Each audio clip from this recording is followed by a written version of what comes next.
السلام علیکم ورحمۃ اللہ وبرکاتہ۔ بسم اللہ والصلاة والسلام علی رسول اللہ نبینا محمد وعلی آلہ واصحابہ ومن والاه، اما بعد۔ معزز حاضرین، آج کی اس مجلس میں ہم تذکرہ کریں گے حضرت جعفر بن ابی طالب رضی اللہ تعالی عنہ۔ حضرت جعفر رضی اللہ تعالی عنہ کون ہیں، ان کا تعارف کیا ہے اور انہوں نے کون سے کارنامے انجام دیے، آئیے جانتے ہیں۔ سب سے پہلے ان کا نام جعفر بن ابی طالب بن عبد المطلب بن ہاشم بن عبد مناف، اور پھر اس کے بعد پوری تفصیل۔ تو گویا کہ یہ پیارے رسول صلی اللہ علیہ وسلم کے کون ہوئے؟ کزن، چچا زاد بھائی۔ حضرت جعفر رضی اللہ عنہ کے والد ہیں ابو طالب، جنہوں نے تقریباً 40 سال تک نبی صلی اللہ علیہ وسلم کی کفالت کی، تربیت کی، دیکھ ریکھ کیا، نبوت سے پہلے بھی اور نبوت کے بعد بھی۔ اور ان کی ماں کا نام ہے فاطمہ بنت اسد۔ حضرت جعفر رضی اللہ عنہ کی ماں کا نام ہے فاطمہ بنت اسد۔ ان کا لقب کیا ہے؟ طیار۔ طیار کس کو کہتے ہیں؟ پلین کو، فلائٹ کو کیا ہے؟ طیار کہتے ہیں، یعنی اڑنے والا۔ تو حضرت جعفر رضی اللہ تعالیٰ عنہ کا لقب ہے طیار۔ اردو والا طیار نہیں، عربی والا طیار، طا سے، قا یا الف اور را۔ اور ایک اور لقب ہے ان کا ذوالجناحین، دو پر والے۔ اب یہ دونوں لقب کیوں ان کو ملے کہ آگے ہم جانیں گے۔ حضرت جعفر رضی اللہ تعالیٰ عنہ کے 3 اور بھائی تھے۔ ایک بھائی طالب سب سے بڑے، ایک بھائی عقیل تیسرے نمبر پر یہ، اور چوتھے ان کے بھائی ہیں کون؟ حضرت علی رضی اللہ تعالی عنہ۔ اور کمال کی بات کیا ہے، ان چاروں بھائیوں کے درمیان 10 سال کا فاصلہ تھا۔ سب سے پہلے طالب، پھر ان سے 10 سال چھوٹے عقیل، ان سے 10 سال چھوٹے جعفر، ان سے 10 سال چھوٹے حضرت علی رضی اللہ تعالی عنہ۔ اور ان کی ایک بہن ہے جو بڑی مشہور ہے، ام ہانی رضی اللہ تعالی عنہ۔ ام ہانی رضی اللہ عنہ یہ پیدا کب ہوئی ہے؟ نبی صلی اللہ علیہ وسلم کی عمر جب 19 یا 20 سال کی تھی، اس سال حضرت جعفر رضی اللہ تعالیٰ عنہ پیدا ہوئے۔ گویا کہ پیارے نبی صلی اللہ علیہ وسلم سے 19 یا 20 سال کے چھوٹے تھے۔ اور پھر اس کے بعد دیکھیں کہ اسلام کب انہوں نے قبول کیا۔ نبی صلی اللہ علیہ وسلم نے جب نبوت و رسالت کا اعلان کیا، اس وقت ان کی عمر کتنی رہی ہوگی؟ 20 سال۔ 20 سال چھوٹے تھے، نبی صلی اللہ علیہ وسلم کی عمر 40 سال کی ہوئی تو نبوت ملی۔ تو اس وقت ان کی عمر 20 سال تھی، تقریباً 20-21 سال۔ اور بالکل شروع میں ہی انہوں نے اسلام قبول کیا۔ ان سے پہلے گنتی کے 30 سے 35 لوگوں نے اسلام قبول کیا، بمشکل 30 سے 35 لوگوں نے اسلام قبول کیا تھا۔ بالکل شروع میں حضرت جعفر رضی اللہ تعالیٰ عنہ نے اسلام قبول کیا۔ اور نبی صلی اللہ علیہ وسلم جب حضرت ارقم رضی اللہ تعالیٰ عنہ کے گھر میں شفٹ ہوئے، دار ارقم جسے کہتے ہیں، وہاں شفٹ ہونے سے پہلے ہی حضرت جعفر رضی اللہ تعالیٰ عنہ اسلام قبول کر چکے تھے۔ اب یہ ہجرت کا، نبوت کا یہ 4تھا سال تھا۔ اس کے بعد 5واں سال آیا تو نبی صلی اللہ علیہ وسلم نے صحابہ پر ظلم و ستم جب دیکھا تو صحابہ کرام کو ہجرت کرنے کا حکم دیا۔ ہجرت کا پہلا قافلہ حبشہ کی طرف گیا، تقریباً 18 لوگ تھے، اور دوسرا قافلہ گیا تو اس میں تقریباً 98 افراد تھے، جس میں 82 مرد اور 18 عورتیں تھیں۔ دوسرے والے قافلے کے ساتھ حضرت جعفر رضی اللہ تعالیٰ عنہ ہجرت کر کے کہاں گئے؟ حبشہ۔ اور ان کی بیوی حضرت اسماء بنت عمیس رضی اللہ تعالیٰ عنہ ان کے ساتھ تھی۔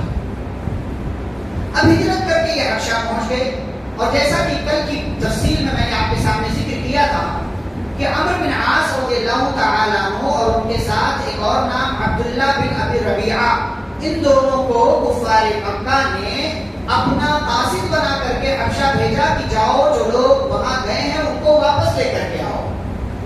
حضرت جعفر رضی اللہ تعالیٰ عنہ چونکہ فصیح و بلیغ انسان تھے، بولنے میں ماہر تھے، اور ایک تو نبی صلی اللہ علیہ وسلم کے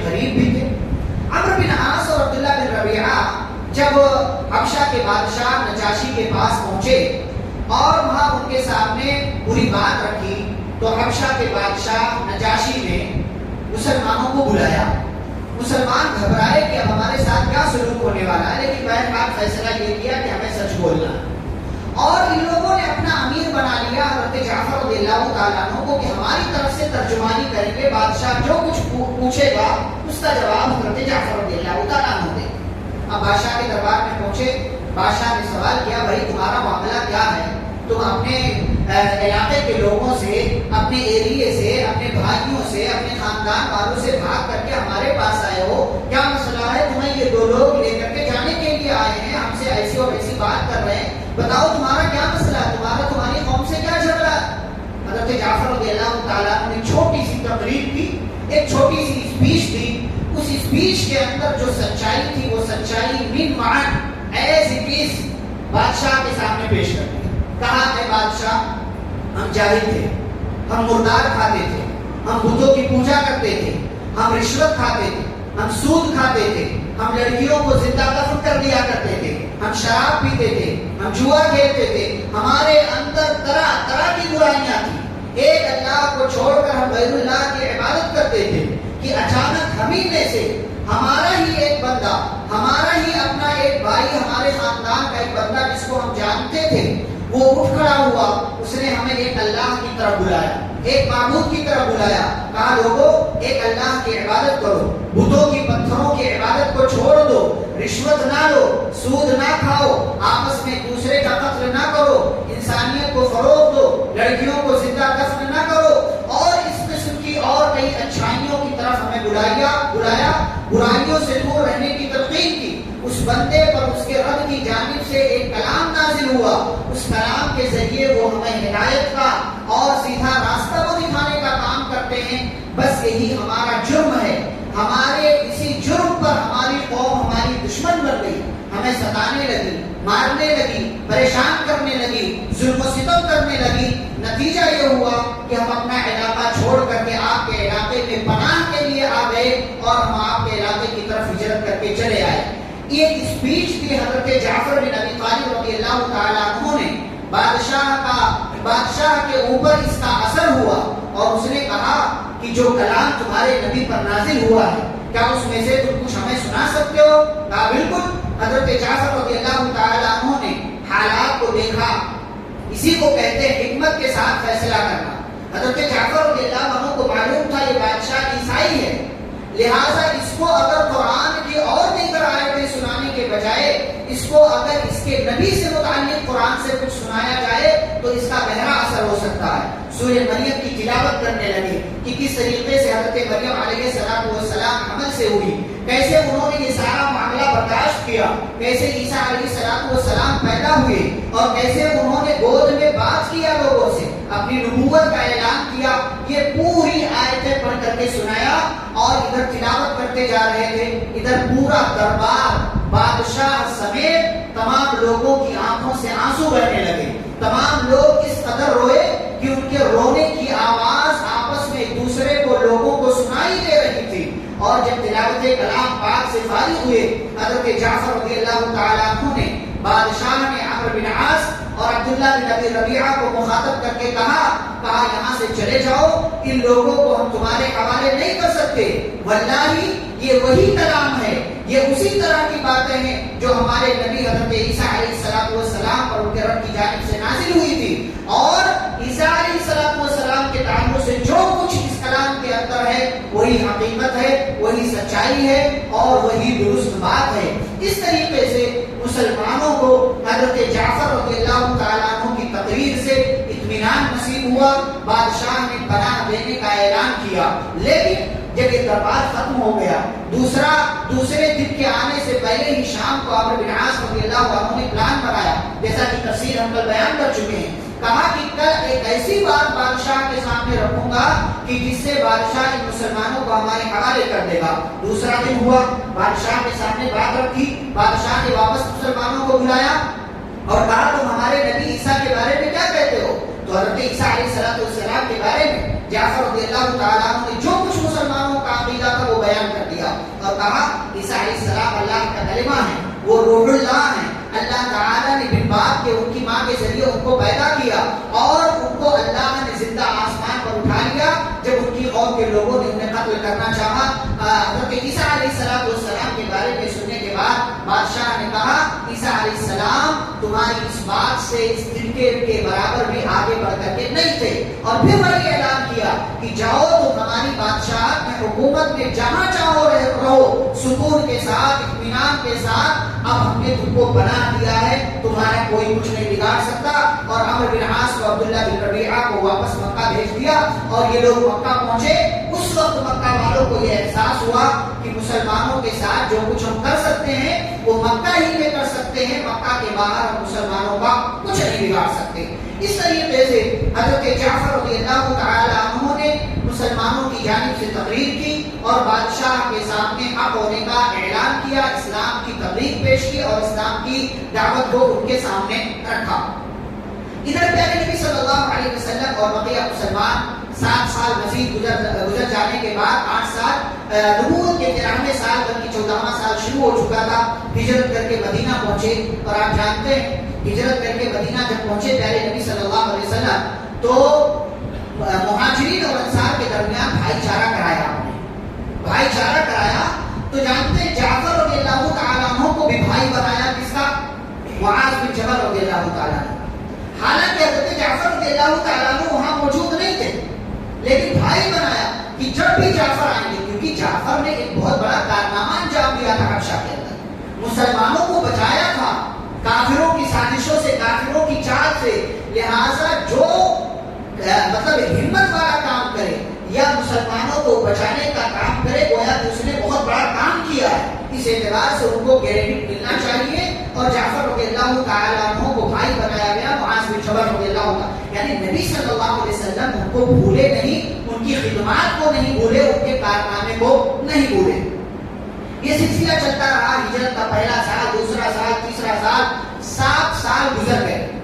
7 سال کے گزر جانے کے بعد جب جنگ خیبر ہوئی اور جنگ خیبر جس دن ختم ہوئی اور خیبر کا قلعہ اور اس کے تمام 8 کے 8 قلعے مسلمانوں نے فتح کر لیے, اسی دن ہجرت کر کے حبشہ سے مدینہ حضرت جعفر رضی اللہ تعالیٰ عنہ اپنے تمام مسلمان ساتھیوں کے ساتھ پہنچ گئے اور پیارے نبی صلی اللہ علیہ وسلم کے ساتھ ملاقات کی. اس سے پہلے حبشہ میں رہ کر کے انہوں نے دعوت و تبلیغ کی اور اسی کا نتیجہ ہے کہ بادشاہ نے اسلام قبول کر لیا, وہ مسلمان ہو گیا. پیارے نبی صلی اللہ علیہ وسلم کی لائی کی شریعت کو اس نے قبول کر لیا. حضرت جعفر رضی اللہ تعالیٰ عنہ کے ہاتھ پر اس نے اسلام قبول کیا. نبی صلی اللہ علیہ وسلم کے پاس حضرت جعفر رضی اللہ تعالیٰ عنہ جب پہنچے تو آپ صلی اللہ علیہ وسلم نے بڑی محبت سے ایک جملہ کہا اور شاندار جملہ کہا ما ادری بأیہما اشد فرحا. کہا مجھے نہیں معلوم کہ آج کے دن مجھے کس چیز کی زیادہ خوشی ہے, اپنے بھائی جعفر کے آنے کی یا خیبر کا علاقہ فتح کرنے کی. اتنا عظیم کارنامہ حضرت جعفر رضی اللہ تعالیٰ عنہ نے دیا تھا حبشہ میں رہ کر کے کہ پیارے نبی صلی اللہ علیہ وسلم ان کی خدمت کو نہیں بھولے, ان کے کام کو نہیں بھولے, بلکہ ان کے آنے کو خیبر کے علاقے کے فتح کرنے کے برابر قرار دیا اور کہا کہ مجھے نہیں پتا مجھے جعفر کے آنے کی زیادہ خوشی ہے یا خیبر کے علاقے کے فتح ہو جانے کی زیادہ خوشی ہے. بہرحال جعفر رضی اللہ تعالیٰ عنہ مدینہ پہنچ گئے. اس اعتبار سے انہیں 2 ہجرت کرنے والے خوش نصیبوں میں ان کا شمار ہوا, ایک حبشہ کی جانب اور دوسرے مدینہ کی جانب. اب جب حبشہ میں مدینہ میں پہنچ گئے پھر اس کے بعد ہجرت کا 8واں سال شروع ہوا, مکہ فتح ہو گیا اور مکہ فتح ہو جانے کے بعد اس سے پہلے مکہ فتح ہونے سے پہلے جمادی الاولیٰ کے مہینے میں جنگ موتا پیش آئی جس کی تفسیر ہم خالد بن ولید رضی اللہ تعالیٰ عنہ کے واقعے میں اختصار کے ساتھ بیان کر چکے ہیں. یہاں پر تذکرہ حضرت جعفر رضی اللہ تعالیٰ عنہ کے حوالے سے کرنا ہے. آپ جانتے ہیں 3000 کا لشکر پیارے نبی صلی اللہ علیہ وسلم نے بھیجا اور سامنے کتنا لشکر تھا؟ 2 لاکھ. 1 لاکھ میدان میں اور 1 لاکھ بیک اپ کے طور پر 2 لاکھ, ادھر 3000. پیارے نبی صلی اللہ علیہ وسلم نے 3 کمانڈر مقرر کیے. زید بن حارثہ, ان کو شہید کر دیا جائے تو جعفر, ان کو شہید کر دیا جائے تو عبداللہ بن رواحہ. زید بن حارثہ رضی اللہ عنہ کی قیادت میں یہ قافلہ آگے بڑھا اور موتا نامی مقام پر یہ علاقہ یہ فوج پہنچی اور یہ لشکر پہنچا اور ترتیب دی گئی. لڑائی شروع ہوئی، زید بن حارثہ رضی اللہ تعالیٰ عنہ شہید کر دیے گئے، اس کا تذکرہ انشاءاللہ ہم آگے کریں گے۔ پھر اس کے بعد جعفر رضی اللہ تعالیٰ عنہ نے اسلامی جھنڈا، اسلامی لشکر کا علم اٹھا لیا اور لڑتے رہے۔ تاریخ کی کتابوں میں یہ بات محفوظ ہے کہ ان کا داہنا ہاتھ کاٹ دیا گیا تو انہوں نے بائیں ہاتھ سے جھنڈا پکڑ لیا، بایاں ہاتھ کاٹ دیا گیا تو جھنڈے کو انہوں نے اپنے سینے سے چمٹا لیا، زخم پر زخم کھاتے رہے اور لیڈر، سپہ سالار، کمانڈر ہونے کا ثبوت پیش کرتے رہے، آگے بڑھ کر حملہ کرتے رہے، اسلامی جھنڈے کو اٹھا کر کے رکھا کہ مسلمانوں کے حوصلے پست نہ ہوں، یہاں تک کہ حضرت جعفر رضی اللہ تعالیٰ عنہ بھی شہید کر دیے گئے۔ اور صحابہ نے بیان کیا کہ بعد میں ہم نے اپنے کمانڈر، اپنے سپہ سالار حضرت جعفر رضی اللہ تعالیٰ عنہ کی لاش کا معائنہ کیا تو ہم نے دیکھا ان کے جسم پر 90 سے زیادہ زخم تھے، 90 سے زیادہ زخم تھے، اور سارے کے سارے زخم سامنے والے حصے پر تھے، پیچھے کوئی زخم نہیں تھا۔ یہ بہادر کی علامت ہے، یہ شجاع ہونے کی علامت ہے، یہ ایک مجاہد کی علامت ہے کہ حضرت جعفر رضی اللہ تعالیٰ عنہ نے بھرپور مقابلہ کیا اور مسلمانوں کو کافروں کے اور رومیوں کے نرغے سے بچاتے رہے۔ حضرت جعفر رضی اللہ تعالیٰ عنہ شہید کر دیے گئے۔ ان کی بیوی حضرت اسماء بنت عمیس رضی اللہ تعالیٰ عنہ بیان کرتی ہیں کہ پیارے نبی صلی اللہ علیہ وسلم جس دن موتا کی جنگ ہوئی، میرے گھر میں تشریف لائے، میرے بچوں کو اپنے سے چمٹا لیا، بڑے افسردہ نظر آ رہے تھے، غمگین نظر آ رہے تھے، آپ کے چہرے سے غم ظاہر ہو رہا تھا۔ میں نے پوچھا اللہ کے رسول صلی اللہ علیہ وسلم کیا معاملہ ہے، کیا کوئی غم کی خبر ہے؟ کہا اسماء تمہارے شوہر جعفر شہید کر دیے گئے۔ کہتی میں رونے لگی اور میں اس قدر روئی کہ میں گھر میں گئی اور آواز، شوہر کا غم، شوہر کے انتقال اور شہید ہو جانے کی خبر ملی، بچے یتیم ہو گئے، میں بیوہ ہو گئی، کہتے مجھے مجھے بڑی تکلیف ہوئی اور میں رونے لگی۔ پیارے نبی صلی اللہ علیہ وسلم نے مجھے تسلی دی اور تسلی دیتے ہوئے کہا اسماء پریشان نہ ہو، تمہارا شوہر شہید ہوا ہے، تمہارا شوہر شہید ہوا، اور کہا ابدلہ اللہ بجناحین یطیر بہما فی الجنۃ، کہا اللہ نے تمہارے شوہر کے دونوں ہاتھوں کے بدلے انہیں 2 پر دے دیا ہے اور وہ ان 2 پروں کے ذریعے جنت میں جہاں چاہتے ہیں اڑ کر کے چلے جاتے ہیں، فرشتوں کے ساتھ جہاں چاہتے ہیں اڑ کر کے چلے جاتے ہیں۔ اسی وجہ سے جعفر رضی اللہ عنہ کو طیار کہا جاتا ہے، اڑنے والا، اسی وجہ سے انہیں ذوالجناحین کہا جاتا ہے، 2 پروں والے۔ اللہ تعالیٰ نے ان کے 2 ہاتھوں کے بدلے انہیں 2 پر عطا کر دیے۔ مسلمانوں کو جعفر رضی اللہ تعالیٰ عنہ کی شہادت سے بڑا گہرا غم ہوا اور پیارے نبی صلی اللہ علیہ وسلم کو بڑی تکلیف ہوئی، اور آپ صلی اللہ علیہ وسلم اسماء رضی اللہ عنہا کے گھر سے باہر نکلے، مسلمانوں کے درمیان اعلان کیا، کہا جعفر کے گھر والوں کے لیے کھانا تیار کرو کیونکہ ان کے گھر والا، ان کے گھر کا مالک کو شہید کر دیا گیا ہے، اللہ کے راستے میں اس نے اپنی جان کو قربان کر دی۔ اس طریقے سے حضرت جعفر رضی اللہ تعالیٰ عنہ شہید ہوئے جمادی الاولیٰ سن 8 ہجری میں جنگ موتا کے موقع سے، اور وہی موتا کے علاقے میں اردن کا علاقہ ہے جو آپ جانتے ہیں، وہیں پر ان کی تدفین ہوئی۔ انہوں نے صرف ایک شادی کی جن کا نام میں نے بیان کیا، اسماء بنت عمیس رضی اللہ عنہا۔ اب ان کے بارے میں بھی مختصر تذکرہ کر دوں، کیا خوش نصیب خاتون ہے، قربان جائے ایسی خاتون پر کہ پہلے رہی حضرت جعفر رضی اللہ تعالیٰ عنہ کے نکاح میں۔ جعفر رضی اللہ عنہ شہید ہو گئے تو جانتے ہیں کہ کس نے نکاح کیا ان سے؟ ابو بکر صدیق رضی اللہ عنہ۔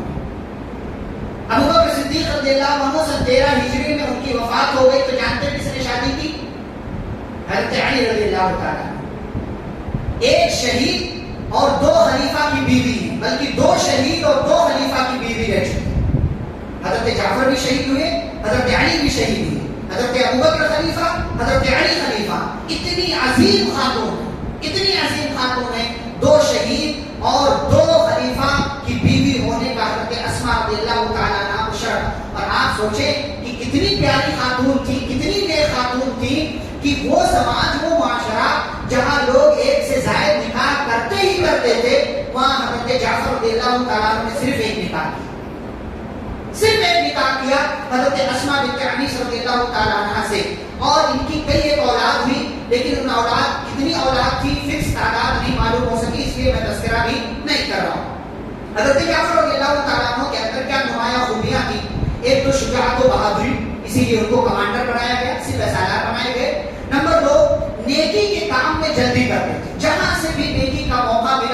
نیکی کے کام میں ہاتھ بٹاتے تھے. نمبر 3 مساکین پر, مسکینوں پر, غریبوں پر بڑی شفقت کیا کرتے تھے. پیارے نبی صلی اللہ علیہ وسلم اسی لیے محبت سے ان کو ابو المساکین کہتے تھے کہ مسکینوں کے باپ ہیں. یہ مسکینوں کی اتنی خبرگیری کرتے تھے کہ ابو المساکین ان کا لقب بڑھ گیا. کھانا کھلانے میں بڑے ماہر تھے. غریبوں کو, محتاجوں کو, بھوکوں کو, ضرورت مندوں کو کھلاتے تھے. ابو المساکین پیارے نبی صلی اللہ علیہ وسلم محبت سے ان کو کہا کرتے تھے. اور ان کا شرف آپ جانتے ہیں, 3 عظیم خوبیاں ان کے اندر تھی. نمبر 1, ایک تو نبوت کے خاندان سے تھے, یعنی آل بیت میں سے, اہل بیت میں سے. اور نمبر 2, اسلام لانے میں بالکل شروع میں اسلام قبول کیا. اس طریقے سے سابقین اولین میں سے ہوئی. اور نمبر 3, شہید بھی ہو گئے, شہادت کا مقام بھی مل گیا. یہ 3 عظیم خوبیاں حضرت جعفر رضی اللہ تعالیٰ عنہ کی تھی.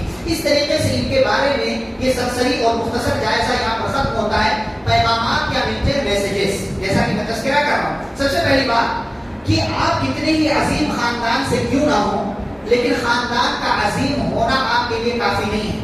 خاندان کے ساتھ ساتھ ایمان والا بھی ہونا چاہیے. ورنہ جس خاندان سے نبی صلی اللہ علیہ وسلم, جس خاندان سے جعفر رضی اللہ عنہ, جس خاندان سے علی رضی اللہ عنہ, اسی خاندان سے ابو لہب بھی تھا, اسی خاندان سے ابو طالب بھی تھے, اسی خاندان سے اور دیگر کئی ایک مشرک تھے جو شرک کی حالت میں مر گئے. لیکن نبوت کے خاندان سے ہونے کا کوئی فائدہ نہیں جب تک کہ اس کے ساتھ ایمان نہ مل جائے. تو اسی لیے ایمان کی خیر بنائیں. نمبر 2, ہمیشہ خیر کے کاموں میں جلدی کرو. یہ نہیں کہ کل سے کر لیں گے, پرسوں سے کر لیں گے, نرسوں سے کر لیں. جب بھی جہاں سے بھی خیر کا موقع ملے, آپ اپنی ایک انگلی لگا کر کے خیر کے کام میں حصہ لے سکتے ہیں, لے لیں. 1 روپیہ لے کر کے لے سکتے ہیں, لے لیں.